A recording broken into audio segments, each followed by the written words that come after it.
Mindfulness techniques help to decrease burnout and minimize staff turnover. October 22, 2019. 6 minutes. Read. Opinions expressed by entrepreneur contributors are their own. Take a big, deep breath. Inhale through your nose and exhale through your mouth. As you continue breathing deeply, check in with your body from head to toe. Feel the sensations in your head, neck and shoulders, then sweep down to your legs, knees, ankles and feet.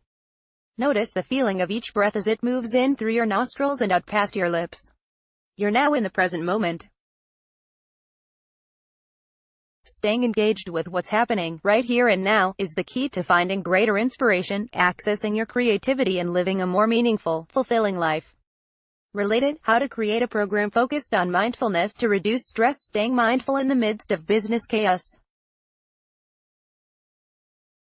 The breathing exercise you just finished is one example of mindfulness, defined by UC Berkeley's Greater Good Science Center as maintaining a moment-by-moment awareness of our thoughts, feelings, bodily sensations and the surrounding environment through a gentle, nurturing lens. Mindfulness was once a term reserved for yoga studios and Buddhist temples, but it has recently become a hot topic in Silicon Valley.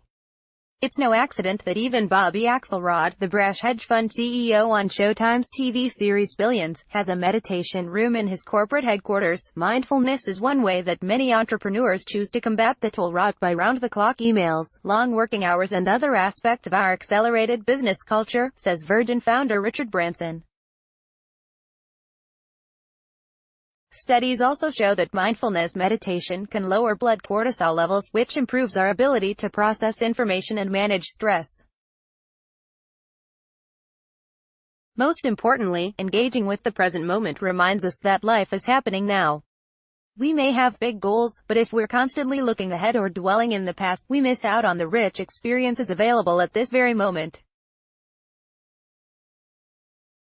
The high cost of the hustle. Entrepreneurs are constantly urged to push forward. We chase quick growth and hockey stick sales charts. We see others succeeding and set ambitious targets to earn more money, gain more status and expand our ventures. As the founder of Jotform, I find it's rare to meet a fellow entrepreneur who isn't exhausted. Many have lost close personal relationships, and others hustle like superhumans until their body demands a slower pace. Even our role models tell us that entrepreneurship is an all-in proposition. Nobody ever changed the world on 40 hours a week, tweets Elon Musk, and we all nod in agreement. That's because Musk isn't entirely wrong. Achieving ambitious goals requires hard work. Entrepreneurship is not an easy road. But productivity, even when it's on our own terms, is only one part of a great life, especially when the drive to get ahead makes us stressed and sick. Related, why mindfulness is a must-have mental skill. Global studies show that we're constantly connected, but we're lonelier than ever before.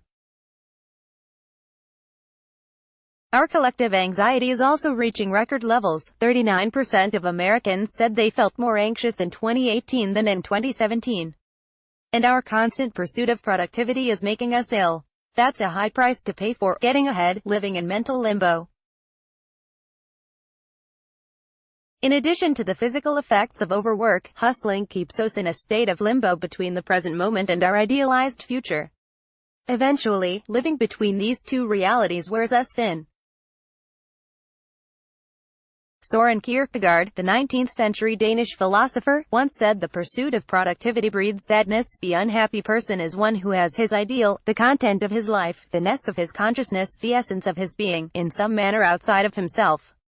The unhappy man is always absent from himself, never present to himself. As we chase an ideal tomorrow, we think our momentary lack of presence will pay off.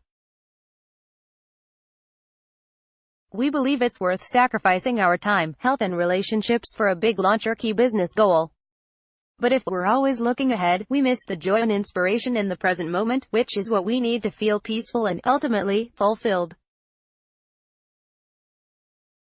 Thinking about it, when was the last time you were truly in the moment? When did you listen to a song without checking your email or drink a cup of coffee without scrolling Instagram? If you can't remember, don't worry. My goal is not to chastise, but to gently remind all of us that much of what we seek is already available, right now. How to practice mindfulness. The present is concrete and sensory. It's the first crisp bite of an apple or the sun warming your face. Connecting with your five senses is the fastest way to stop a buzzing mind. Just as a breathing exercise can bring your attention back into your body, a few minutes of mindfulness can boost your focus and regulate your emotions. Addressing challenges in the present moment, versus imagining what should be or what was, is a powerful way to minimize stress. Developing a culture of mindfulness at work can also strengthen your team.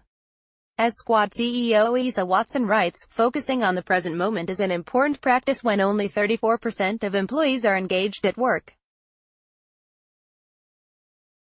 Mindfulness techniques can also help to decrease burnout and, as a result, minimize staff turnover.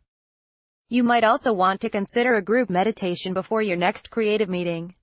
Even 10 minutes can make a difference. In a recent study, students in the Netherlands who completed a short meditation before a brainstorming session generated a wider range of ideas than those who didn't. The students who meditated also had a more positive attitude, which we know can boost productivity. Related, mindfulness, a new age of entrepreneurship and business. However you choose to be mindful, the point isn't to abandon our goal.